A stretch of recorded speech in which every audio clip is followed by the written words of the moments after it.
I think it's really important to underscore that I don't hold the solution, and I don't know if all of this will work. And nobody has ever attempted to create compassionate systems change at this level before. But we do hold experiences from the last decade of saying that there's a lot of people for whom this really works.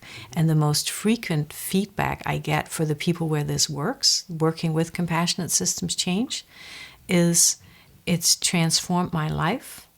There is no going back. There is no way to not do this. This is how I work now, and this is how I live my life. And the most moving part is, of course, for me, when people come and say, my family thanks you. Because it's changed people in ways that their families are experiencing them as, more present and with greater care and, more connected in a way. And that's lovely.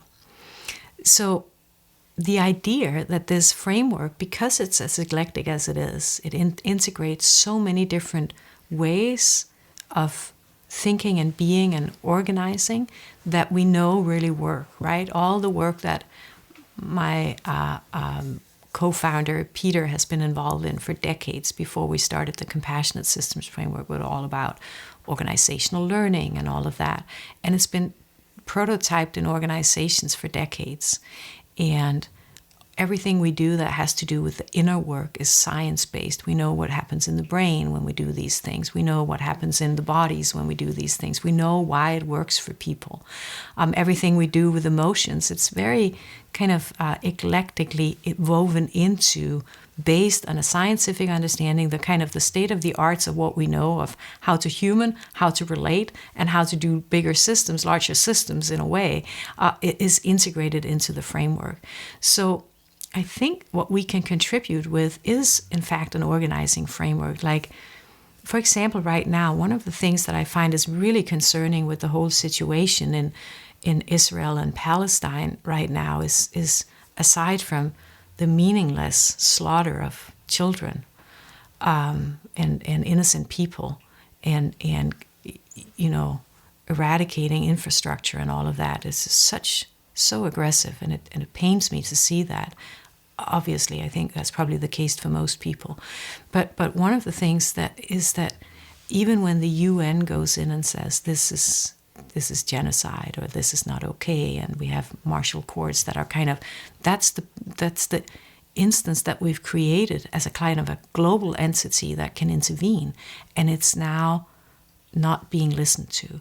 So something is missing out, even with the global kind of institutions that we've created. I sometimes feel that people of my generation who were born in the 70s and grew up in the 80s, we grew up in a kind of a golden age where human rights was something we talked about, and everybody listened to the UN, and we had a kind of a sense that, the EU was formed so we didn't have to have war in Europe any longer, and so on and so forth.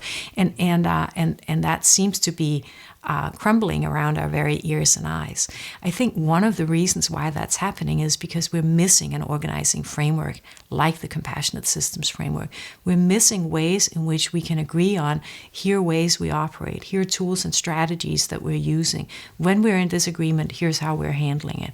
When we want to grow something new, when we want to understand what's going on, here's how we're approaching it from this particular perspective. And it works for so many people in so many settings, and I would just like for everybody who would like to work and live this way on this planet to have access to that. So that is basically the aspiration. I think there might be a chance that it could really help create policy structures that people could live by, because they can buy into it, because we can see the meaning or the reasoning why, and there are ways in which we as individuals can operate that is in alignment with what we would like to see in the world. That's why we call it living systems change, right? Living systems change basically means, on the one hand, we're living systems. We're humans. We live on a planet that's full of life. It's the only place in the known universe where this exists. It's miraculous in its own right.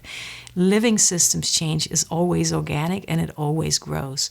We cannot scale it. We cannot take little cookie cutter approaches and think that it's the same everywhere, because in the very nature, living systems change is contextual. That's the one thing. The other part of living systems change is we actually have to live the systems change we want to produce, because all systems change comes from within the humans operating within the systems. So if we're not living in the way that is conducive for this change to grow, we cannot actually see systems change over time. And that's probably one of the reasons why most systems change efforts have failed to produce outcomes of systems change over time.